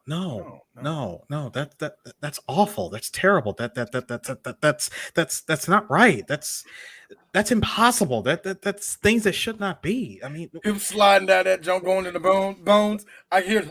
Okay. Skeletons everywhere. Right, there's skeletons. There's skeletons. I don't understand this. Where did they come from? Why is this even here? There was a. What are you talking about, son? Looks like a phallic thing that was there. That right there. That was an actual funny bone. It stabbed me. You know what? I'll say this movie now. Yo, I'll say this. Release the Goldblum cut. What you wear? There's a hornet's behind you. Hi, Judge. No. See, no. See. No. This is a dream world. This is a dream world. This is what this is. It's just madness coming before me. Oh my God, we should. But you know what's wild to me is that I think this movie would have been 10 times better. No. It's you know what? It's not even madness. That's chaos. This is all chaos. This whole town is chaos. Stammering, yuppie Jeff Goldblum would have been 1,000,000,000 times better than Chevy. My God, that just shows you how. And I'm not knocking nobody for this, but that shows you how people just don't have a full scope of what that person can be. Because I'm pretty sure they heard Jeff Goldblum, he ain't funny enough. I bet that's what they see. Can I deliver this line as Jeff Goldblum? So thank you for the espresso machine and the bag of shit.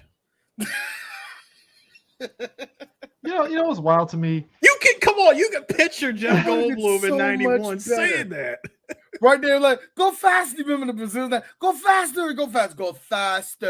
You can just bet Jeff Goldblum. Going as fast as I can. I'm going as fast as I can. This is the speed limit. I'm going higher than what you want me to. And I'm going 10 miles over the speed limit. I mean, what do you want me to do? Speaking of which, I enjoyed using my fake Brazilian. Like, come on, honey, you should make sure you go faster.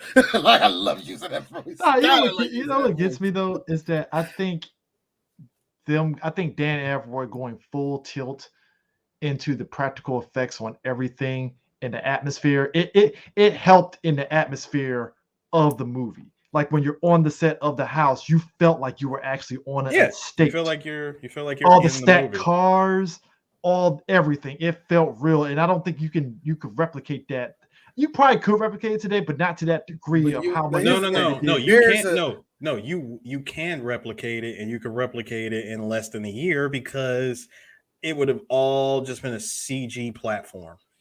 I won't even go as far as the CG part. Let's not even go as far as the CG. If it was made today, yes. I don't think it would. I think it'd be partial, but that's not the point I'm trying to make on this one. The point I'm trying to make is that, Chris, the point I'm trying to make is that, yes, Chris, you are exactly right. If there weren't no practical effects, we wouldn't feel it. Yes, all the rest of that. It is because of that. That type of thing, studios don't take no risk on it. And that's the thing that sucks. It's a thing that I've always brought up every time we mention CGI and practical effects. You know what I mean? Yeah. But this is just a pure example of why studios stopped doing it. We talked about it with Cutthroat Island. We spoke on this one. It's a shame because when you take out something like that, when you take out heart, you do take out heart. You know what I mean? You really take out what this thing could have been, what it could have been, and all that. Now, it's probably a piece of the script was probably a piece of shit when they got it, and even if they revived it and made it better, it probably still want to be a piece of shit. But the fact that Dan Aykroyd took his time, that left an impression, and that's the problem when it comes to that's the biggest problem we have with movies. And Chris, you got to deal with people telling you this all the time. That's the problem that people have with Marvel movies. It's like. It don't feel like I can touch nothing. It don't feel I can smell it. It don't feel like I can feel the heat. They've gotten better with it now, but I will agree. Maybe phase 1 and phase 2, it did feel that way. Chris, that's not my point. I'm not here to debate. I'm not here to debate the phases and nothing. I'm just saying that's how people feel. It's the same way. Chris. It's the same way of looking at Jurassic Park versus Jurassic World. Seeing Chris Pratt in the middle with the 3 freaking raptors, knowing damn well there's nothing there. You know, it's different. That's what I meant. That's what I meant. I wasn't trying to like knock the movie itself. I'm trying to say, give an example. I get why people say they didn't feel nothing with certain scenes in Marvel because it's CGI'd out. Of course, you're not going to feel nothing. You ain't going to feel a hit. Now, you see, like, good example. When they all ran at Thanos, I get why you don't feel it. Now, I get why you don't feel it. Now, the greatest fake out ever. now, Chris. Now, when Captain America went upside Tony Stark's head with that shield, you felt every second of that. There's a difference between action, practical, and CGI. But also, and you're probably saying we don't feel that with CGI. Really? You sat through all 3 John Wick movies and loved it. No, but I think it's also this thing too. But this is also something, and that's kind of like I kind of disagree with Chris Gore on this because he's like this big film guru that everybody sucks the dick of and stuff. He had the same idea that people should take risks, and that's cool. But you need somebody to be there to say no. Mm-hmm. You definitely do. And that's something that he's missing in his arguments. It's like, you need somebody, because take a risk, cool, but you need somebody to be like, hey, ease it up a little bit. Because it's not enough just to say, take a risk. It's like, no. You need somebody to be like, no, like, hey, that's not going to work. I get what you're trying to do. Shit. That's not going to work. It's already bad enough. And I said this, me and actually our boy Anthony, we was having this conversation. I'm like, it's already bad enough that we will get like comics. Like say in comics, we'll get a story like this, robust and everything. Then the publisher comes. Mm-hmm. And then this person comes in to edit. And then that person comes in to edit. And this is the story that you are left with. And everybody that reads it, oh, I felt it was so awesome. It was this, that, or other. And the director is looking all that was taken out like, nigga, do you know what else I had for you? Now, some writers in comics do. I'm sorry, Chris. I was gonna say, tear off one more because who is it? Because the executive producer says you owe him one. Yeah. Hold on, tear one more off. Why? I didn't like how you yelled at that woman in the movie, and I really don't like how there's no presence of a woman's. That's what I'm talking about. Unless you're a special, like even like you said with comics and stuff. Unless you're somebody like Hickman, where Marvel's like, yeah, sure, Hickman, do whatever the fuck you want. But even then with Hickman, I can guarantee you, look, even with Hickman, yes, who gets free range, they did this. Sir. Sir. They didn't start doing that until after they delayed Secret Wars, and was like, maybe we need to start reining him in a little bit because they're like, nah. You see that Chucky right there? Be happy with that. oh, you want to make Captain America Nazi? All right, we're gonna have to rip some shit out of here because we ain't gonna get you carte blanche on this shit anymore. Hey, Chris, ultimatums, Jeff Loeb. Bruh. Do you see what I mean, Chris? I'm proving your point. Look, I'm proving your point, and I'm proving Eris's point. Yes. What we need is this. But what we also need is when you tear this off, you're tearing off the right thing. Because even if you do tear it off, there's still a chunk of this that could be bullshit. Because I think I think Dan Akroyd, and that's what I think Dan Akroyd. He needed somebody, and I think that's probably why you had a John Landis that looked at the script like, this is some shit, but I don't have time to be dicking around with this, so no. Another person that did look at it, despite me saying that story earlier, the one person that really did look at it and really did want to be a part of it was John Hughes. And I'm pretty sure John Hughes probably gave him a couple tips like, nah, take that out. But what we got is what we got. Yeah, and I think that's what you need is that if we're going to go back to having Hollywood take chances and stuff, it's kind of like, all right, take your chance, but you're going to need somebody to help you punch up that script to where it's not shit. You need somebody that's going to have an eye to kind of like maybe make sure that if you're doing an action movie, your action sequence is at least a little good. The problem, that's the problem. But that's precisely Hollywood's problem is Hollywood is still piss scared to take chances. How is it that you literally print money with your biggest movies? What do you have to lose? Because hold on. Better question. What movie has come out in the last 2 decades that that bombed so bad that it potentially bankrupts a freaking studio? Well, it's not that. It's a little bit of it's been a while since we got one of them. That's what I'm saying. It's a little bit of a movie, but it's a little bit. There's been a number of bad movies. Go ahead, Chris. It's a little bit on the studios because they should take the risk. But it's also the audience because the audience, unfortunately, as much as people sit there and say, well, Hollywood doesn't. No, the audience ain't stupid, but the audience also, unfortunately. No, Chris, you used the word. You said it right the first time. Stupid. We are stupid. Unfortunately, it kills me how intelligent we are, and we criticize a movie for doing all this stuff that is actually challenging and smart, and then we ran in and it was funny. And that's the thing. It's kind of like when people talk about, like I said, us as black folks, we talk about we want to see more black movies. It's like, okay, but you're getting those black movies, right? Like years ago when Dope came out, right? I was like, hey, that's actually kind of different from Tyler Perry because that was like during the latter part of Tyler Perry stuff. I was like, hey, it's actually pretty good, but we over criticized it, Mm-hmm. even though it was a really good movie. We over criticized it and stuff. You talk about like some of the mid-budget movies. There were some mid-budget movies that came out that were good, but again, because it wasn't whang bam and blowing up and shit, it's like, I don't know. And I'm like, exactly. But this is what you guys wanted.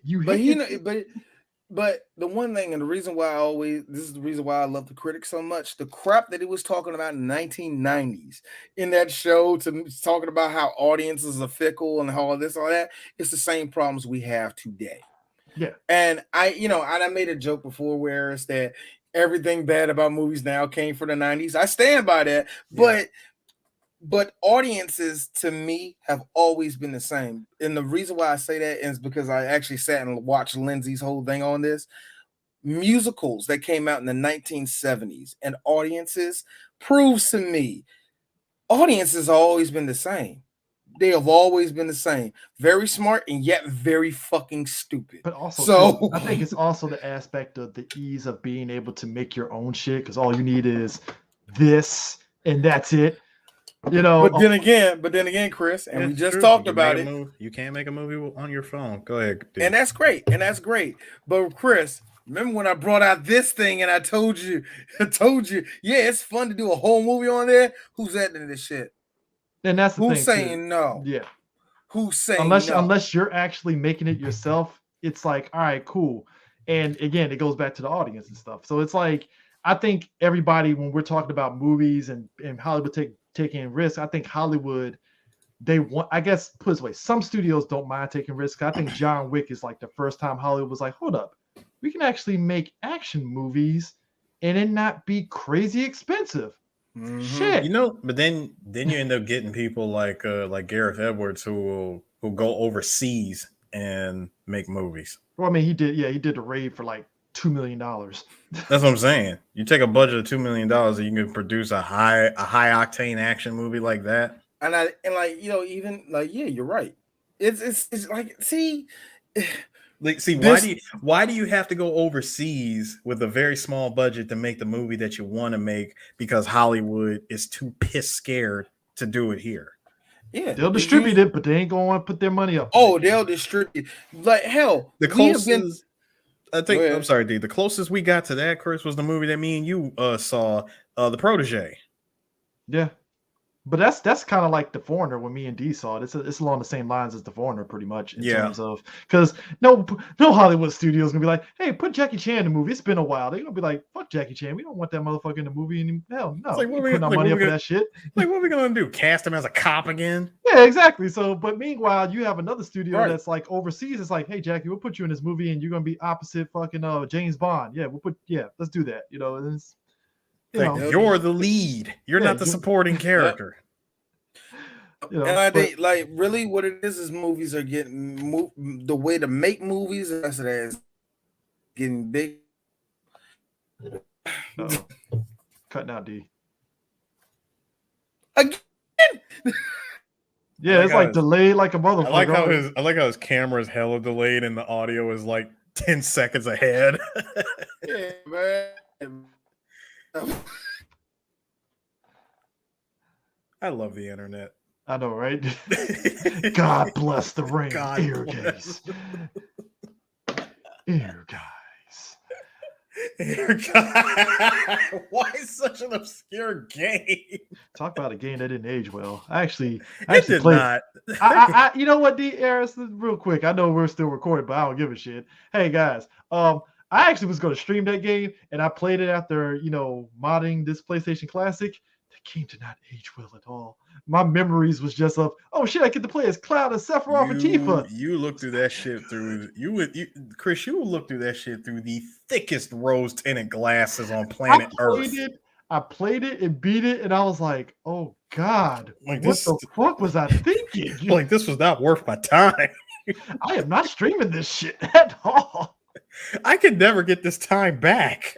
Let me go and play some Ridge Racer 4 and get this watch the taste of this game out of my goddamn mouth, man. And to make it, hold on, Chris, and to make it worse is the game actually has the time it took for you to beat the game. You look at it and go, I can never get that time back. I can't get that time back playing Air Guys. Like, what the fuck was I thinking? Are y'all still talking about Air Guys? No, yeah. We were just waiting for you to come back. Man, let's see this shit, man. No, but anyways, I would say this, guys. I did like how a lot of folks, when I posted that thing last night about Nothing But Trouble, we had a couple of people that was like, hey, I remember watching it as a kid. I did too. I remember watching this on HBO as a kid. It was one of those things that came up on HBO all the time, Nothing But Trouble. And I did watch it. It was kind of one of those, like, it was background noise a little bit sometimes. Because it's like you want to watch it, but you don't really care much. It's like, oh, whatever, that kind of thing. That was Broken Arrow for D. Wow, really? Broken Arrow's background noise. That's crazy. Look. I know we reviewed it. I ain't a fan. Fair. That's fair. Oh Lord. Anyway, man, I'm glad we did this movie. I'm so glad we did it. I'm glad we did it, and now we can never talk about it ever again.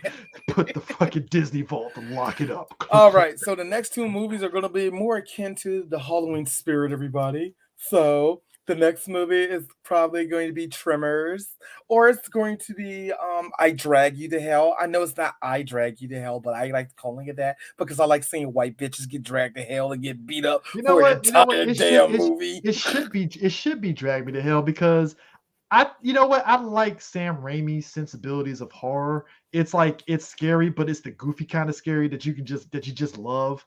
I like it. I like it. Don't deep throat the pumpkins. D.